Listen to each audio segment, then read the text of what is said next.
Hello student, कैसे हैं आप? एक बार फिर से आप सबका स्वागत है गैलेक्सी क्लासेस के यूट्यूब चैनल पर।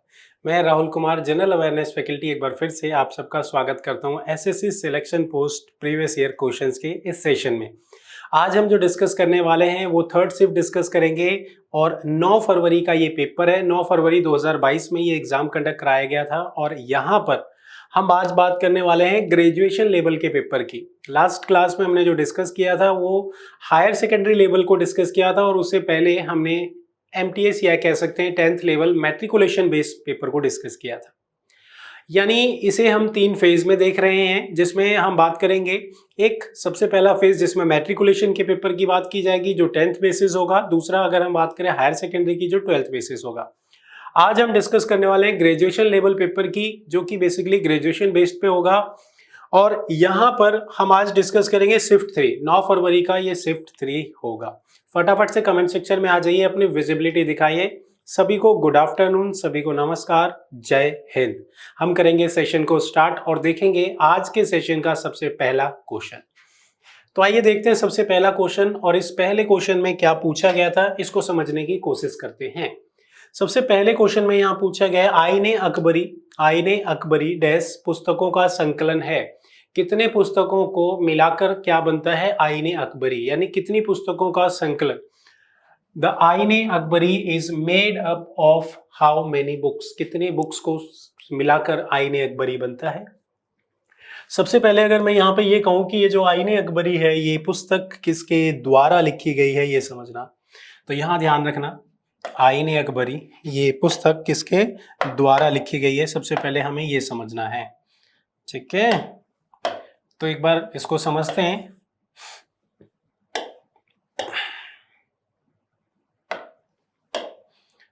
आईने अकबरी यह पुस्तक अबुल फजल के द्वारा लिखी गई है, अबुल फजल के द्वारा। और इस पुस्तक में इन्होंने अकबर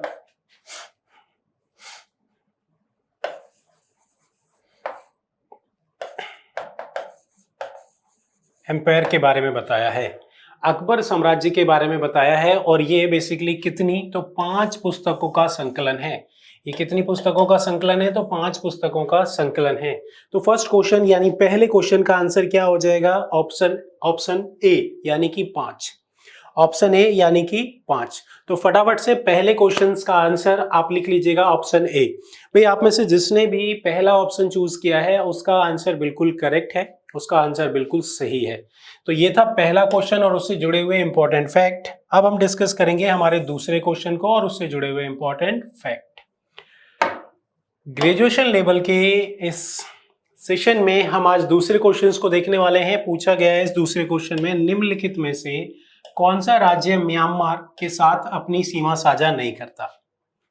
वो कौन सा राज्य है जो म्यांमार के साथ अपनी सीमा को साझा नहीं करता है। तो यहां आपको बताना है, सबसे पहले आपको ये पता होना चाहिए कि वो कौन सा राज्य है जो म्यांमार के साथ अपनी सीमा साझा करता है, अपनी सीमा साझा करता है। तो सबसे पहले आप ध्यान रखना, अगर मैं बात करूं म्यांमार की, तो म्यांमार देश के साथ सीमा साझा करने वाले जो राज्य हैं, भारत के राज्य हैं, उसमें यदि हम बात करें मिजोरम, नागालैंड, मणिपुर एंड अरुणाचल प्रदेश। तो ये वो स्टेट हैं, ये वो राज्य हैं जो किसके साथ अपनी सीमा साझा करते हैं, म्यांमार देश के साथ अपनी सीमा साझा करते हैं। अब आपको देखना है इनमें से वो कौन सा ऑप्शन है जो इसमें नहीं है, यानी कि असम वो राज्य है जो बेसिकली म्यांमार देश के साथ अपनी सीमा साझा नहीं करते हैं, यानी इसका आंसर क्या हो जाएगा, ऑप्शन बी। भाई आपने जो ऑप्शन बी चुना है वो बिल्कुल सही है। असम वो राज्य है जो म्यांमार के साथ अपनी सीमा साझा नहीं करता है। तो ये था हमारा दूसरा क्वेश्चन और उससे जुड़े हुए सभी इंपॉर्टेंट फैक्ट। अब हम देखने वाले हैं हमारे थर्ड क्वेश्चन को, तीसरे क्वेश्चन को। तो भाई तीसरे क्वेश्चन को जानने की कोशिश करते हैं, इसमें क्या पूछा गया है, ये क्वेश्चन है क्या। आपसे पूछा गया सुकन्या समृद्धि खाता योजना के संदर्भ में निम्नलिखित में से कौन सा कथन गलत है? सबसे पहले आप ध्यान रखना, ये क्या है? सुकन्या समृद्धि योजना अकाउंट। यह एक आरडी अकाउंट है, यह एक आरडी अकाउंट है। इसे ओपन कौन करेगा? तो कोई भी जो गर्ल्स है, कोई भी लड़की इसको ओपन कर सकती है, जो बेसिकली कितने, तो 10 साल 10 ईयर तक, 10 साल तक की किसी भी गर्ल्स के द्वारा इस सुकन्या समृद्धि योजना अकाउंट को ओपन किया जा सकता है। यदि कोई गर्ल 11 साल की है तो वो सुकन्या समृद्धि योजना अकाउंट ओपन नहीं कर सकती। ठीक है, ये एक प्रकार का आरडी अकाउंट है जिसमें हम क्या करते हैं, बेसिकली इसमें कुछ पैसा हम ट्रांसफर करते हैं। इसके लिए कोई फिक्स अमाउंट नहीं डिसाइड किया गया, बट यहाँ अगर हम मिनिमम अमाउंट की बात करें तो 250 इसकी मिनिमम अमाउंट है। ठीक है, यानी एक साल में हमें इस अकाउंट को चालू रखने के लिए एटलीस्ट कम से कम 500 रुपीज की पेमेंट करनी होती है, ध्यान रखिएगा। अब देखेंगे हम यहाँ पे इस क्वेश्चंस को। ठीक है, 250 से 500 इसे देखते हैं। सबसे पहला क्या बोला गया? योजना जनवरी 2015 में आरंभ की गई थी, तो ये स्टेटमेंट यहाँ पे सही है। दूसरा स्टेटमेंट बोला गया है क्या न्यूनतम इसमें 100 रुपए से खाता खुलता है? तो नहीं, न्यूनतम ये खाता 100 रुपए से नहीं खुलता, 250 रुपए कम से कम मिनिमम इसमें होने चाहिए, या फिर ध्यान रखना 500 रुपए। 100 रुपए से ये खाता नहीं खुलता। तो ये ऑप्शन बी जो आप देख रहे हो, ये ऑप्शन यहाँ पे क्या है? गलत है। फिर भी हम तीसरे और चौथे ऑप्शन को देखते हैं। इसमें पूछा गया यह योजना का आरंभ बेटी बचाओ बेटी पढ़ाओ अभियान के एक भाग के रूप में किया गया है, तो बिल्कुल सही है ये। देन अगर हम बात करें तो बेसिकली खाता किसी भी डाकघर या वाणिज्य बैंकों की अधिकतम शाखाओं में जाकर हम ओपन कर सकते हैं। तो ये जो 3 स्टेटमेंट आप देख रहे हो, ए, सी और डी, ये ट्रू है, जबकि ऑप्शन बी क्या है? फॉल्स है, यानी यहाँ पे ये गलत है। ये गलत है, इनकरेक्ट स्टेटमेंट है। तो इस क्वेश्चन का आंसर आपने चुना होगा, वो क्या होगा? Option B. Option B option चुनने वाले सभी का आंसर बिल्कुल सही है। अब हम देखेंगे हमारे नेक्स्ट क्वेश्चन को, और नेक्स्ट क्वेश्चन क्या होगा? Question number 4। क्वेश्चन नंबर 4 भाई, ये चौथा क्वेश्चन देखने से पहले आप सबसे रिक्वेस्ट है, सेशन को अपने दोस्तों के साथ शेयर कर दीजिएगा। जो चैनल से पहली बार जुड़ा है, चैनल को सब्सक्राइब करेगा, बेल आइकन को प्रेस करेगा, जिससे आने वाली जितनी भी लाइव क्लासेस की नोटिफिकेशन है वो आप तक जा सके। ठीक है भाई, हम बात करते हैं फोर्थ क्वेश्चन की, चौथे क्वेश्चन की। चौथा क्वेश्चन क्या पूछा गया? भारत और इंग्लैंड की पुरुष क्रिकेट टीम। ये क्वेश्चन रिपीटेड क्वेश्चन है, बेसिकली ध्यान रखना, ये क्वेश्चन आपके एग्जाम के पॉइंट ऑफ व्यू से बिल्कुल भी इंपॉर्टेंट नहीं है। ये उस टाइम करंट अफेयर का क्वेश्चन था, इसलिए यहाँ पे पूछा गया है। हम प्रीवियस ईयर के क्वेश्चंस डिस्कस कर रहे हैं, तो हम एज इट इज वो क्वेश्चंस लेकर आ रहे हैं। तो इसमें कुछ क्वेश्चंस करंट अफेयर के हैं, तो हम उन करंट अफेयर के क्वेश्चन को बिल्कुल ऐसे ही स्किप कर सकते हैं। इन क्वेश्चंस पे हमें ज्यादा ध्यान देने की जरूरत नहीं है, ज्यादा क्या बिल्कुल भी ध्यान देने की जरूरत नहीं है। ठीक है, तो इस फोर्थ क्वेश्चन के आंसर की बात करेंगे तो क्या होगा? बी, यानी 3-2 से इंडिया इस सीरीज को जीता था। तो ये बिल्कुल भी यहाँ पे फोर्थ क्वेश्चन हमने देखा। नेक्स्ट है हमारा फिफ्थ क्वेश्चन, पांचवा क्वेश्चन। यहां पूछा गया प्रधानमंत्री युवा उद्यमिता विकास अभियान योजना, पीएम युवा, किस मंत्रालय की पहल है? वो कौन सी मिनिस्ट्री है जिसके द्वारा प्रधानमंत्री युवा उद्यमिता विकास अभियान योजना स्टार्ट किया गया था? सबसे पहले हम बात करें, क्या ये साइंस एंड टेक्नोलॉजी मिनिस्ट्री के द्वारा स्टार्ट किया गया था, कॉर्पोरेट अफेयर्स के द्वारा, या फिर स्किल डेवलपमेंट एंड एंटरप्रेन्योरशिप के द्वारा इसे विकसित किया गया था? कौशल विकास और उद्यमिता के द्वारा इसे डेवलप किया गया था। फटाफट से इस क्वेश्चंस के आंसर को कमेंट करें, क्या होगा इसका आंसर? ऑप्शन ए होगा, ऑप्शन बी होगा, या ऑप्शन सी होगा, या ऑप्शन डी होगा? आपके अकॉर्डिंग वो कौन सी मिनिस्ट्री है, वो कौन सी मिनिस्ट्री है, वो कौन सा मंत्रालय है जिसके द्वारा कौन सी योजना पीएम युवा योजना को लॉन्च किया गया था, स्टार्ट किया गया था? तो वो मिनिस्ट्री कौन सी है? स्किल डेवलपमेंट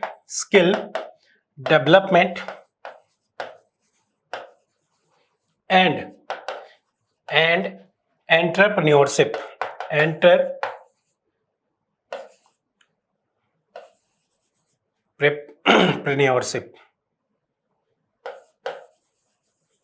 ठीक है, तो अब यहां पे देखो, इसमें ऑप्शन में कहां लिखा हुआ है? तो ऑप्शन सी। भाई आपने इस क्वेश्चन का आंसर क्या दिया है? ऑप्शन सी, और ऑप्शन सी ही इस क्वेश्चन का सही जवाब होगा, सही आंसर होगा।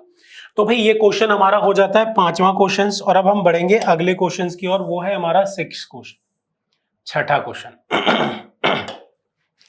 2011 की जनगणना के अनुसार निम्नलिखित में से तीसरा सर्वाधिक जनसंख्या वाला शहरी संकुलन कौन सा है?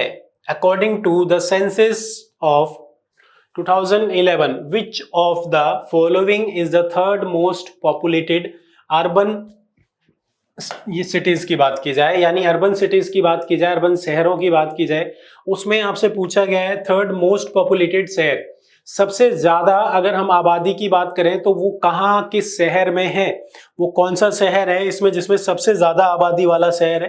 तो अगर हम बात करें सबसे ज्यादा आबादी वाला शहर, वो क्या है? मुंबई।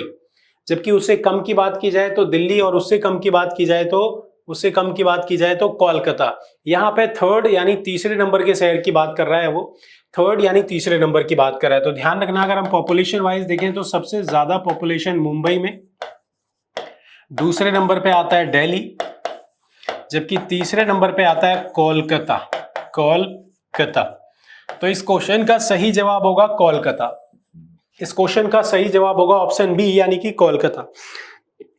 यदि हम बात करें तो ध्यान रखना, अप्रोक्सीमेट 1.8 करोड़, जबकि ये 1.6 करोड़ यहाँ की पॉपुलेशन है, और यहाँ की पॉपुलेशन जो है 1.4 करोड़ है। अकॉर्डिंग टू 2011 सेंसस, 2011 की जनगणना के अनुसार यहाँ पे जो अंदाजन पॉपुलेशन यहाँ पे बताई गई 1.8 करोड़ मुंबई की बताई गई, जबकि दिल्ली की बताई गई 1.6 करोड़ और कोलकाता की 1.4 करोड़। ये 2011 के सेंसस के अकॉर्डिंग है। अब तो ये बेसिकली पॉपुलेशन यहाँ पे डबल हो गई है। ठीक है, तो ये क्वेश्चन हमने देखा, कौन सा? Question number 6। और ये क्वेश्चन नंबर 6 देखो, हमने कल की क्लास में भी ऑब्जर्व किया था कि जितने भी क्वेश्चंस आपसे पूछे जा रहे हैं उनमें एक सेंसस से क्वेश्चन पूछा जा रहा है, उनमें एक फेस्टिवल से क्वेश्चन पूछा जा रहा है, उनमें डांस से क्वेश्चन पूछा जा रहा है, उनमें क्लासिकल डांस से क्वेश्चन पूछा जा रहा है। तो भाई 6-7 क्वेश्चन ऐसे हैं जो हर सेट में रिपीट हो रहे हैं, 6-7 क्वेश्चन ऐसे हैं जो हर सेट में रिपीट हो रहे हैं। तो हमें उन 6-7 सेक्शंस को बहुत ज्यादा स्ट्रॉन्ग करना है, ताकि उसमें से वो कैसा भी क्वेश्चन पूछे वो गलत नहीं होना चाहिए, वो कैसा भी क्वेश्चन पूछे उसका आंसर गलत नहीं होना चाहिए, ध्यान रखिएगा। अगला क्वेश्चन पूछा है उसने, किस नदी को बिहार का अभिशाप कहा जाता है? बिहार का अभिशाप क्यों कहा जाता है भाई इसे? अगर हम बात करें सौरो ऑफ बिहार, रीजन इसके पीछे कारण क्या है? तो बेसिकली इसके पीछे कारण है बाढ़।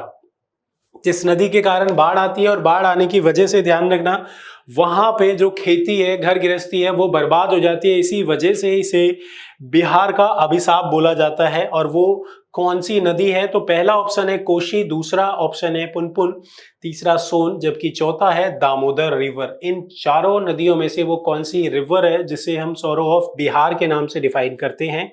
तो भाई इसमें से जो नदी ऑप्शन आप देख रहे हैं ऑप्शन ए यानी कि कोशी रिवर, कोशी रिवर, इसे सौरो ऑफ बिहार बोला जाता है, सौरो ऑफ बिहार रिवर के नाम से जाना जाता है। रीजन क्या है कि इसमें सबसे ज्यादा फ्लड देखने को मिलता है, जो बाढ़ आता है इसकी वजह से जो आसपास का एरिया, आसपास का जो भाग है, जो खेती योग्य भाग है वो नष्ट करता है, साथ साथ वहां पे रहने वाले लोगों को ये नष्ट करता है। इसी वजह से इसे सौरो ऑफ बिहार या फिर अगर हम बात करें बिहार के अभिशाप के नाम से डिफाइन किया जाता है। अगला क्वेश्चन है हमारा 8वां क्वेश्चन, यहाँ पे आपसे पूछा गया 26 नवंबर को औपचारिक रूप से डैश को संविधान दिवस के रूप में घोषित किया गया। भाई हमारे इंडिया में 26 नवंबर 1949 1949 में भारत में जो संविधान है, हमारा जो कॉन्स्टिट्यूशन है वो बनकर तैयार हो गया था। ठीक है, जबकि इसे कब लागू किया गया था? तो 26 जैन 1950 में इसे लागू किया गया। तो यहाँ पे ध्यान रखना, जब ये संविधान पास हो चुका था और बन चुका था, उसी दिवस को हम बेसिकली किस रूप में? रिपब्लिक डे के रूप में ये जिस दिन हमने इसे लागू किया उसको हम रिपब्लिक डे के रूप में सेलिब्रेट करते हैं। जबकि जिस दिन ये संविधान बनकर तैयार हो गया था उसे हम कॉन्स्टिट्यूशन डे के रूप में सेलिब्रेट करते हैं, उसे हम संविधान दिवस के रूप में सेलिब्रेट करते हैं, कॉन्स्टिट्यूशन डे। और यहां पूछा गया है संविधान दिवस के रूप में घोषित किया गया, औपचारिक रूप से ये जो घोषणा की गई, ये मना तो हम पहले भी रहे थे, पर औपचारिक रूप से जो इसकी घोषणा की गई वो कब की गई? 19 नवंबर में की गई, 19 नवंबर में की गई। 19 नवंबर कब की गई? तो बेसिकली ध्यान रखना 2015, या फिर ध्यान रखिएगा कौन सा, तो 1949। इस क्वेश्चन का आंसर क्या हो जाएगा? 19 नवंबर 2015। एक गजट अधिसूचना के तहत, एक गजट अधिसूचना के तहत इस बात की को यहाँ पे प्रमाणित किया जाता है, और बेसिकली यहाँ पे ध्यान रखना इसे कॉन्स्टिट्यूशन डे के रूप में सेलिब्रेट करने के लिए वैसे तो मनाया जाता है, जो कि एक औपचारिकताएं थी। इस 8वें यानी 8वें क्वेश्चन का आंसर भी आपको यहाँ समझ में आ गया होगा, बेसिकली ध्यान रखना, ठीक है। तो यहाँ पे ध्यान रखिएगा। इसके बाद ही अगर हम बात करें, election commission of India setup किया गया था, election commission of India setup किया गया था, ठीक है। चलें भाई आगे बढ़ते हैं और अगले क्वेश्चंस को देखते हैं, और वो है हमारा 9th क्वेश्चन, 9वां क्वेश्चन। यहां पूछा गया कलकत्ता, बॉम्बे और मद्रास विश्वविद्यालयों की स्थापना कब की गई थी? 1859 में, 1857 में, 63 या फिर 1861 में? भाई कलकत्ता, बॉम्बे और मद्रास, जब इन विश्वविद्यालयों को स्थापित किया जा रहा था, इनकी स्थापना की जा रही थी, उस वक्त अगर हम बात करें तो भारत में जो गवर्नर जनरल ऑफ इंडिया थे, governor general of India,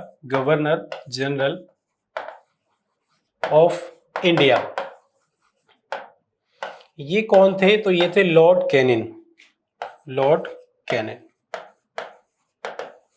Lord Canning की बात की जाए तो ये बेसिकली उस वक्त भारत के गवर्नर जनरल ऑफ इंडिया थे, और इन्हीं के द्वारा यहाँ पे 1857 में कोलकाता, बॉम्बे और मद्रास इन विश्वविद्यालयों की स्थापना की गई, इनको स्टैब्लिश किया गया। तो ये था क्वेश्चन नंबर 9, और आप में से जिसने भी इसका आंसर क्या चुना है भाई? Option B. ऑप्शन बी बिल्कुल सही आंसर है, ऑप्शन बी इस क्वेश्चन का बिल्कुल सही आंसर है। फटाफट से कमेंट सेक्शन में कमेंट करें, सेशन को शेयर करें अपने दोस्तों के साथ, ठीक है। उन्हें भी बताएं बेसिकली इस सेशन के बारे में, जहां पे हम सिलेक्शन पोस्ट के PYQ डिस्कस कर रहे हैं, ठीक है, प्रीवियस ईयर क्वेश्चंस डिस्कस करें। ऑलरेडी हम 2023-2022 के पेपर डिस्कस कर चुके हैं, और अब हम 2021 के पेपर को डिस्कस कर रहे हैं। इससे आपको ये अंदाजा लगेगा कि किस किस टाइप के क्वेश्चंस आ रहे हैं। अगर जिसने शुरू से लेके अब तक सारी क्लासेस अटेंड करी हैं, तो उसे ये जरूर वो ऑब्जर्व कर सकता है कि वो कौन कौन से टॉपिक हैं जो रिपीट हो रहे हैं, और वो कौन कौन से टॉपिक हैं जो मुझे अच्छे से तैयार करना चाहिए। जैसे कि मैं कुछ टॉपिक के नाम बार बार आपको बताता हूं कि उनसे जुड़े हुए फैक्ट, क्वेश्चंस, कोई भी क्वेश्चन मत छोड़ो, उस क्वेश्चन को देखो, उसको डिटेल से देखो, उसमें जो भी चीजें नहीं समझ में आ रही है आप कमेंट सेक्शन में कमेंट करके पूछो, ठीक है। अगला क्वेश्चन देखते हैं, 10th यानी 10वां क्वेश्चन। अलेक्जेंडर की बात की जा रही है, सिकंदर महान की बात की जा रही है। सिकंदर महान ने की लड़ाई में पोरस को हराया था। भाई पोरस को किस लड़ाई में हराया था? तो बेसिकली जो झेलम नदी के पास जो ये वॉर हुआ, उसी नदी में, या फिर ध्यान रखना इसी जगह पे हराया था, ध्यान रखना, ठीक है। तो इसी को हम यहाँ पे बैटल ऑफ हेस्पस के नाम से जानते हैं। तो बेसिकली ये झेलम, इसी को हम किस नाम से डिफाइन करते हैं? ठीक है, झेलम, इसी को वितास्ता के नाम से डिफाइन किया जाता है। वितास्ता रिवर के नाम से इससे पहले जाना जाता था झेलम नदी को। तो झेलम नदी के पास यदि हम बात करें तो पोरस और सिकंदर, इन दोनों के बीच में युद्ध होता है, जहां पे पोरस बेसिकली हार जाते हैं, ठीक है। तो ऑप्शन ए, आप में से सभी ने जो आंसर चुना है वो क्या है? Option A. और ऑप्शन ए इस क्वेश्चन का बिल्कुल सही आंसर होगा। भाई जिसने भी गलत आंसर दिया है वो इसे करेक्ट कर लीजिएगा, अदरवाइज ऑप्शन ए जिसने सही दिया है वो बिल्कुल सही है। तो ये था हमारा 10th क्वेश्चन, 10वां क्वेश्चन। अब हम देखने वाले हैं हमारे 11वें क्वेश्चन को, 11th क्वेश्चन को। बहुत इजी क्वेश्चन है, आपसे पूछा गया है वर्ष 2017 में क्या लाया गया? जीएसटी लाया गया। अच्छा, ये जीएसटी लाने के लिए वो जो अमेंडमेंट किया गया, अमेंडमेंट, वो कौन सा अमेंडमेंट था ये आपको बताना है, ठीक है।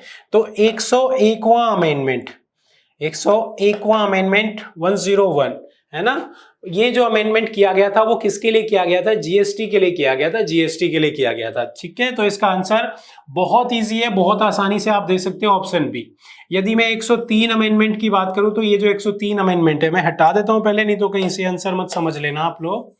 103 अमेंडमेंट जो किया गया था वो किस लिए किया गया था? 103 अमेंडमेंट किया गया था बेसिकली, अगर मैं इस अमेंडमेंट की बात करूं तो इकोनॉमिक वीकर सेक्शन के लिए किया गया था, ईडब्ल्यूएस के लिए किया गया था, ईडब्ल्यूएस के लिए किया गया था, जहां पर उन्हें बोला गया कि 10% यानी 10% यानी 10% की का आरक्षण दिया जाएगा जो इकोनॉमिक वीकर सेक्शन बैकग्राउंड से बिलोंग करेंगे, ठीक है, और जिसको 103 अमेंडमेंट के तहत डिफाइन किया गया। जबकि अगर मैं 101 अमेंडमेंट की बात करूं जो कि इस क्वेश्चन में पूछा गया है, उसके तहत तो वो बेसिकली जीएसटी रिकमेंड किया गया। और जीएसटी कब लागू हुआ था तो ये भी ध्यान रखिएगा, 1 जुलाई 2017 में लागू किया गया, और इसी दिन हम इसे जीएसटी डे के रूप में सेलिब्रेट करते हैं।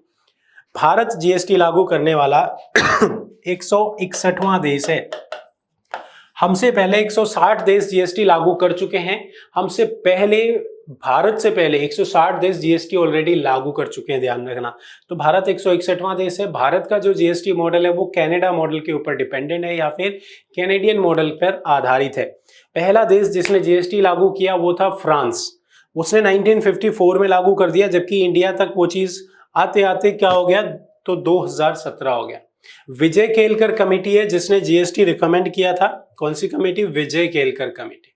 अगला क्वेश्चन देखते हैं, क्वेश्चन नंबर 12। ये भी बहुत आसान है भाई, फंडामेंटल ड्यूटी, फंडामेंटल ड्यूटीज। भाई देखो, हम यहाँ पे क्या देख रहे हैं, हम यहाँ पे ग्रेजुएशन लेवल के पेपर को देख रहे हैं और हमने मैट्रिकुलेशन लेवल के पेपर को भी किया है। तो मैट्रिकुलेशन लेवल में कुछ ऐसे भी क्वेश्चंस थे जो बेसिकली मुझे लगता है ग्रेजुएशन में उससे ज्यादा इजी क्वेश्चंस पूछे गए।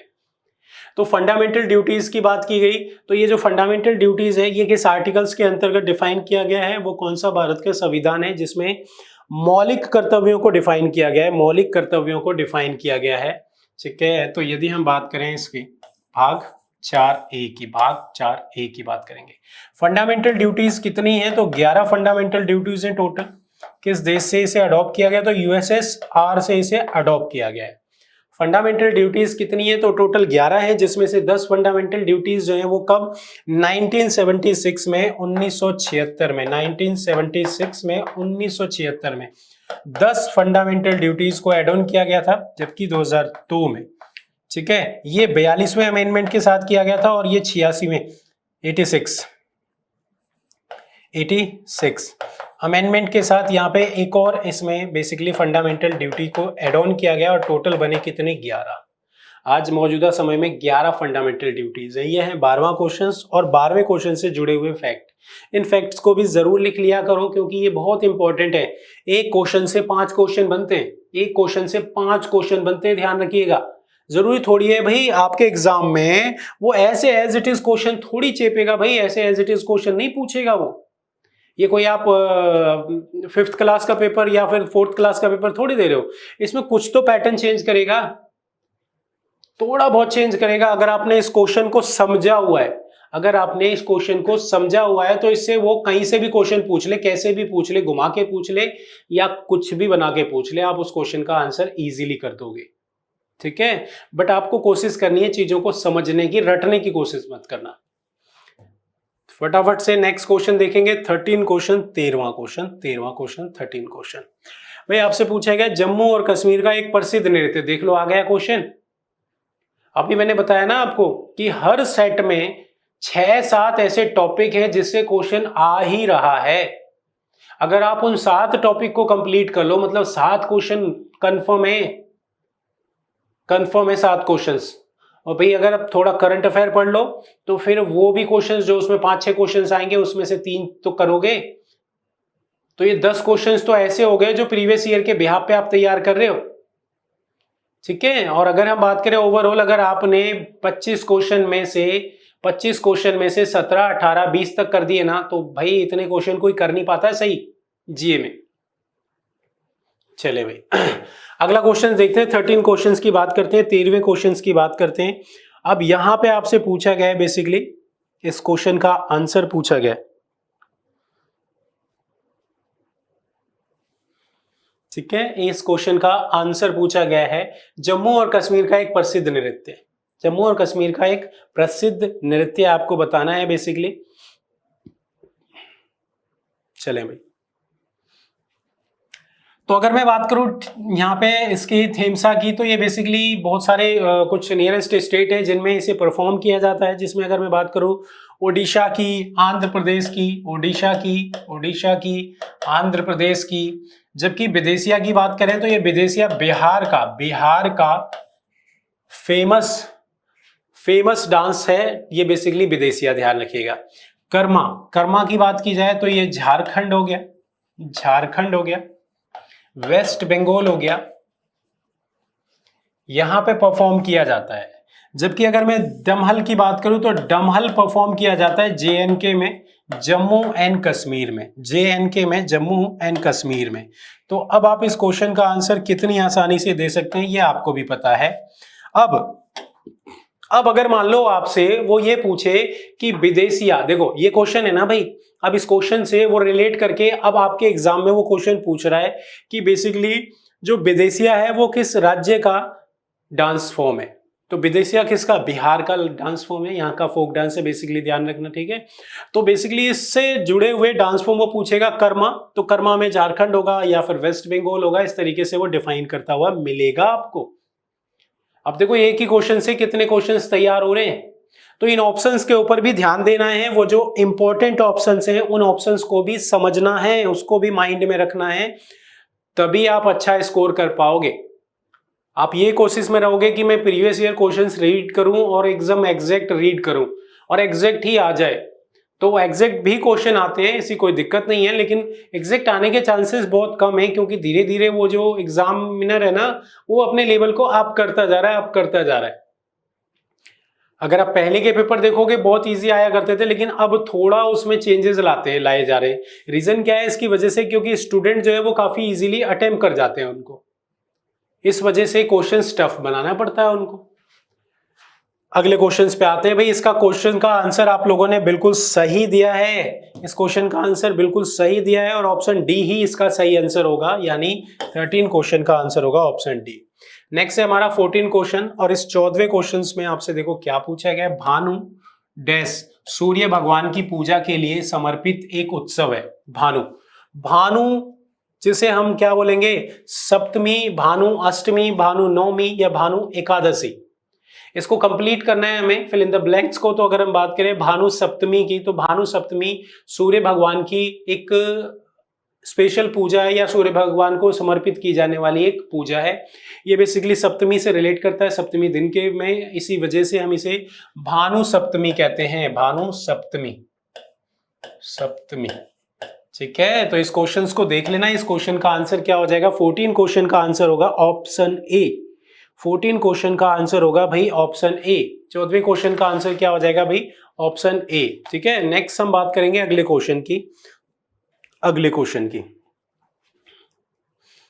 नेक्स्ट क्वेश्चन देखते हैं, और यहां पे आपसे पूछा गया है सितंबर 1920 में भारतीय राष्ट्रीय कांग्रेस अधिवेशन निम्नलिखित में से किस स्थान पर आयोजित किया गया?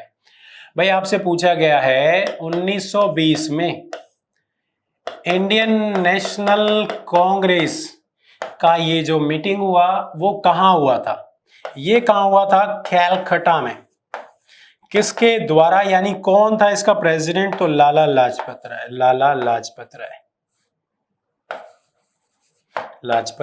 राय। जबकि जब इंडियन नेशनल कांग्रेस को सेटअप किया गया था उस वक्त इसके जो पहले प्रेसिडेंट थे, पहले अध्यक्ष थे, किसके? तो इंडियन नेशनल कांग्रेस के फर्स्ट प्रेसिडेंट पहले अध्यक्ष, वो कौन थे? वोमेश बनर्जी।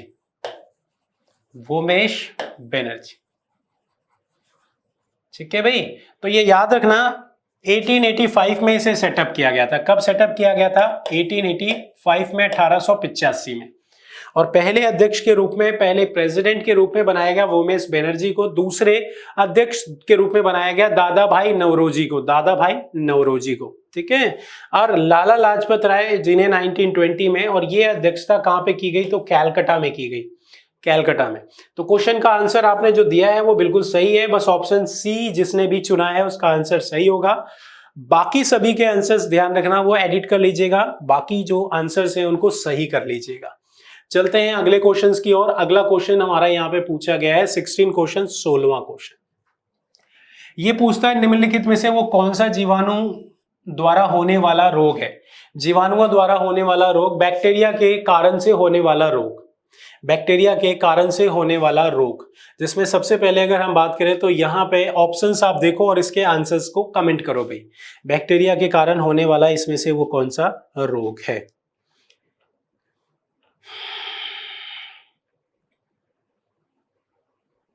तो सबसे पहले आप ध्यान रखना, प्लाज्मोडियम की वजह से,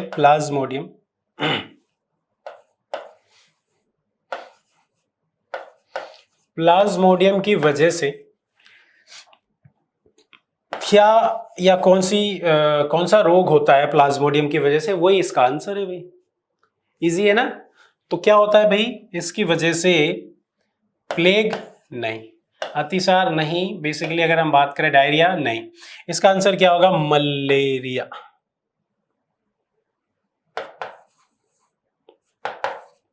ठीक है, मलेरिया।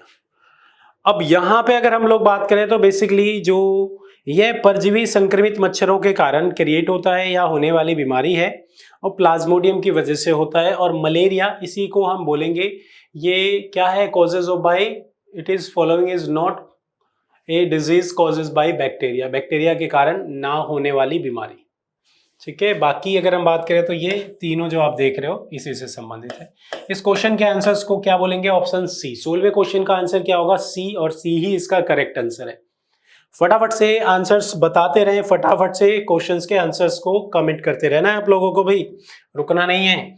निम्नलिखित में से किस मीडिया के लिए पूर्ण अपवर्तन लगभग 1 के बराबर है, 1 के बराबर है। फॉलोइंग ऑफ दीज में से किसका अपवर्तन, refractive index almost equal to 1 किसका है, ये आपको डिफाइन करना है, ये आपको बताना है, यहाँ पे इस क्वेश्चन का आंसर बताना है आपको। ठीक है, तो आप ध्यान रखना यहाँ पे अगर हम लोग बात करें तो सबसे पहले तो यहाँ पे ध्यान रखना, यहाँ अगर हम वाटर की बात करें तो ये क्या है 1.33, जबकि इसका क्या होगा एयर का। ठीक है, एयर का और बर्फ का या फिर मिट्टी तेल का, मिट्टी तेल का क्या होता है 1.44। ठीक है, जबकि अगर मैं बात करूं एयर का और आइस का, तो एयर जो है ना आई थिंक इसका क्या होता है भाई 1.31, एयर का आई थिंक वो क्या होता है 1.31, या फिर ध्यान रखिएगा एयर, आइस का होता है 1.31। इसे थोड़ा करेक्ट कर लीजिएगा इसके आंसर्स को, 1.07 के अप्रॉक्स होता है ये एयर का, जबकि 1.31। तो यहां इस क्वेश्चन का आंसर क्या हो जाएगा, बहुत इजी है ना भाई। आप अगर वो आपसे इसके अलावा किसी और के अपवर्तन के बारे में पूछता है, for which of the following media is the absolute refractive index almost equal to 1, तो इक्वल टू 1 जो है वो किसका है, एयर का है। एक से ज्यादा अगर हम बात करें तो वाटर का 1.33, आइस यानी बर्फ का 1.31, जबकि केरोसिन मिट्टी के तेल का 1.44 होगा। ये फैक्ट जरूर लिख लेना, 17वें क्वेश्चन से जुड़े हुए इस इंपॉर्टेंट फैक्ट को लिखना बहुत जरूरी है आपके लिए। ठीक है, फैक्ट्स जरूर लिखते रहना, फैक्ट्स को ऐड करते रहना। 18वां क्वेश्चन, कोई क्वेश्चंस ना समझ में आए तो वो भी पूछते रहना। भारतीय केंद्रीय प्रदूषण नियंत्रक बोर्ड के अनुसार माइक्रोमीटर के व्यास के कणिकीय आकार मानव स्वास्थ्य सर्वाधिक हानि पहुंचाने के लिए उत्तरदायी है। वो कौन सा माइक्रोमीटर है, कितने माइक्रोमीटर व्यास की बात की जाए, जो बेसिकली क्या हानि पहुंचाने के लिए हार्मफुल है, हमारे लिए, हमारी हेल्थ के लिए हार्मफुल है। ये बताना है भाई, इस क्वेश्चन का आंसर आपको बताना है। फटाफट से बताएं भाई इस क्वेश्चन का क्या होगा आंसर। ठीक है, इस क्वेश्चन का क्या होगा आंसर। तो सबसे पहले आपको ये बताना है, यहां पे ध्यान रखना, ये क्या बताया गया सेंट्रल पोल्यूशन कंट्रोल बोर्ड, जिसको 1974 में सेटअप किया जाता है, जबकि इसका हेड ऑफिस न्यू दिल्ली में, और इसी के द्वारा इसे मेजर किया जाता है, जहां पे इन्होंने क्या बोला है, इक्वल टू और less than 2.5 microwave. Equal to और लेस देन 2.5 माइक्रोवेव, उसके कम या उसके बराबर, वो बेसिकली क्या होगा, तो यहां पे डिफाइन किया गया है मानव स्वास्थ्य को सर्वाधिक हानि पहुंचाने के लिए यह उत्तरदायी है, उत्तरदायी है। ये जरूर लिख लेना। Control pollution, central pollution control board, जिसे 1974 में सेटअप किया गया था, ध्यान रखिएगा। ठीक है, बढ़ते हैं अब आगे 19वें क्वेश्चंस पे बढ़ते हैं, 19 क्वेश्चंस पे बढ़ते हैं भाई। कोई भी भूमि जो कितने वर्षों से अधिक समय के लिए पड़ती यानी खाली रहे या खाली छोड़ दी जाती है, तो कृषि योग्य बंजर भूमि की श्रेणी में आ जाती है। कृषि योग्य बंजर भूमि की श्रेणी में आ जाती है। कोई भी भूमि, कोई भी जमीन कितने वर्षों के लिए अगर आप छोड़ देते हो तो उसे बंजर भूमि में काउंट कर लिया जाता है, जिसे बंजर भूमि कह दिया जाता है। तो कोई भी जमीन यदि कितने वर्ष के लिए, 5 वर्ष के लिए, 5 ईयर के लिए, 5 वर्ष के लिए, कितने वर्ष के लिए, तो बेसिकली कोई भी जमीन, इसे एक बार देख लो, सही कर लो, है ना, 5 ईयर के लिए, तो इसी को हम वेस्टलैंड, कल्चरल वेस्टलैंड के नाम से डिफाइन करते हैं ना। इसी को क्या बोला जाता है 5 ईयर के लिए, तो इसको बोला जाता है वेस्टलैंड के नाम से जाना जाता है। ठीक है, तो इसका आंसर आप सबने बिल्कुल सही दिया है, कमेंट करके 19 क्वेश्चंस का आंसर क्या बताएं आप, तो आंसर होगा इसका 5 यानी कि 5 वर्ष के लिए। कितने, 5 वर्ष के लिए। ठीक है भाई, अगला क्वेश्चन देखेंगे, 20वां क्वेश्चन, 20 क्वेश्चन। ये 20 क्वेश्चंस रीड करो। ये बेसिकली 2021 का क्वेश्चन है, इंपॉर्टेंट नहीं है। मई 2021 में भारतीय नौसेना ने नौसैनिक जलपोतों की तैनाती करने या करके ऑपरेशन समुद्र सेतु आरंभ किया। कितने, तो 7। इस क्वेश्चन का आंसर क्या होगा भाई, 7। ठीक है, 7। अब ये ज्यादा डिटेल हमें जानने की जरूरत नहीं है क्योंकि ये क्वेश्चन इंपॉर्टेंट नहीं है। 21वां क्वेश्चन देखेंगे, करंट अफेयर का क्वेश्चन है। गोमुख कुंड निम्नलिखित में से किस किले में स्थित एक जलाशय है? गोमुख कुंड किस किले में स्थित एक जलाशय है? बता दे भाई, राजस्थान में बताओ कहां पर? ग्वालियर ना, दतिया नहीं, कुंभलगढ़ नहीं, तो बच क्या गया भाई, चित्तौड़गढ़। चित्तौड़गढ़ के किले की बात की जाए तो उसमें गोमुख कुंड नाम का एक जलाशय है। गोमुख कुंड नाम का एक जलाशय है, कहां पे, तो चित्तौड़गढ़ के किले में। 21st क्वेश्चन का आंसर क्या हो जाएगा भाई, ऑप्शन ए। भाई सेशन को लाइक कर दो फटाफट से, अभी तक जिसने भी लाइक नहीं किया है सेशन को अपने दोस्तों को जरूर बताया करो, शेयर किया करो अपने दोस्तों के ग्रुप में। ठीक है, चले भाई अगले क्वेश्चंस को देखें। किसी का कोई डाउट है तो वो कमेंट सेक्शन में कमेंट करे। अगला क्वेश्चंस देखेंगे हम, 22वां क्वेश्चन, 22nd क्वेश्चन। 22वां क्वेश्चन आपसे पूछा गया है, अ पैसेज टू इंडिया नामक उपन्यास किसके द्वारा लिखी गई है? अ पैसेज टू इंडिया नामक उपन्यास, ये जो नोवेल है अ पैसेज टू इंडिया, ये किसने लिखी है? इस नोवेल को किसके द्वारा लिखा गया है ये आपको बताना है, ध्यान रखिएगा। ठीक है, किसने लिखा है और बेसिकली ये कब पब्लिश हुई है, तो ध्यान रखना इसे लिखा है E.M. फोस्टर ने। E.M. फोस्टर ने लिखा है, जो कि 1924 में ये पब्लिश हुई है। पब्लिश कब, तो 1924 में इसे पब्लिश किया गया है, 1924 में ये पब्लिश हुई है। लिख लिया भाई 22nd क्वेश्चन। इसके बाद हम बात करेंगे अगले क्वेश्चन की, 23rd क्वेश्चन की, 23वें क्वेश्चन की। अरुणिमा सिन्हा, अरुणिमा सिन्हा माउंट एवरेस्ट पर चढ़ाई करने वाली पहली महिला थी। कौन सी पहली महिला थी? तो वो श्रवण बधित महिला या फिर दृष्टि बधित महिला, हीमोफिली बधित महिला या फिर दिव्यांग महिला।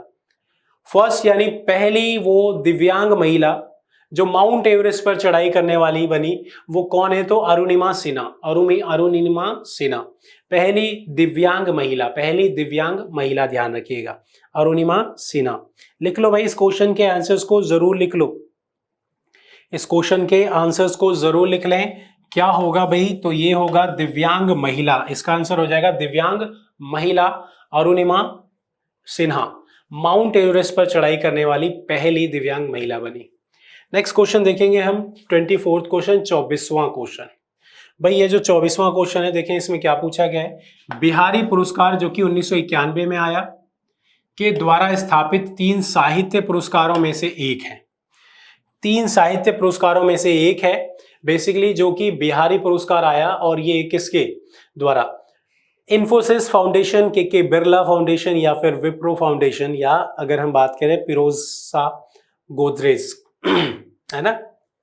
के बिरला फाउंडेशंस के द्वारा हमने कल के एग्जाम में भी क्वेश्चंस देखा था, कल के सेट में भी, और यहाँ भी क्वेश्चंस आया है। तो इस 24th का सीधा सीधा आंसर क्या हो जाएगा? ऑप्शन बी, के बिरला, के बिरला फाउंडेशन, के बिरला फाउंडेशन, ध्यान रखिएगा। ये बेसिकली किस लिए? तो साहित्य के क्षेत्र में दिया जाने वाला अवार्ड है, ठीक है। चले भाई, लिटरेसी साहित्य के क्षेत्र में ये दिया जाने वाला पुरस्कार है, अवार्ड है। 24th क्वेश्चन भी आप लोगों ने कलेक्ट कर दिया, सही से बता दिया भाई। आज के सेशन का ये लास्ट क्वेश्चन है, आपसे पूछा गया है R.H. विटेकर 1969 में इनके द्वारा प्रस्तावित 5 जगत वर्गीकरण में निम्नलिखित में से कौन सा शामिल नहीं है? इनमें से वो कौन सा है जो शामिल नहीं है? 5 जगत जो इन्होंने डिफाइन किए थे, ध्यान रखना, ठीक है। तो सबसे पहले अगर हम बात करें तो बेसिकली यहाँ पे आप ध्यान रखना, वो 5 जगत की बात करें तो जिसमें सबसे पहला जगत जिसे उन्होंने नाम दिया मोनेरा, मोनेरा के बाद, ठीक है, एक बार देखते हैं हम इसे। तो सबसे पहला जो इन्होंने नाम दिया, इसको एक बार इन 5 जगत के नाम लिख लेते हैं ना, 5 जगतों के नाम लिखते हैं, जिसमें सबसे पहला इन्होंने नाम दिया मोनेरा, दूसरा इन्होंने नाम दिया प्रोटिस्टा फंगी, देन अगर हम बात करें प्लेटिया एंड एमिलिया। तो ये वो 5 हैं जो कि बेसिकली किसमें शामिल किए गए हैं? R.H. विटेकर के द्वारा 1969 में ये 5 जगत को वर्गीकृत किया गया था, 5 जगत को, ठीक है। एनिमिलिया, ये एक बार देख लेना, 5 जगत को, एनिमिलिया,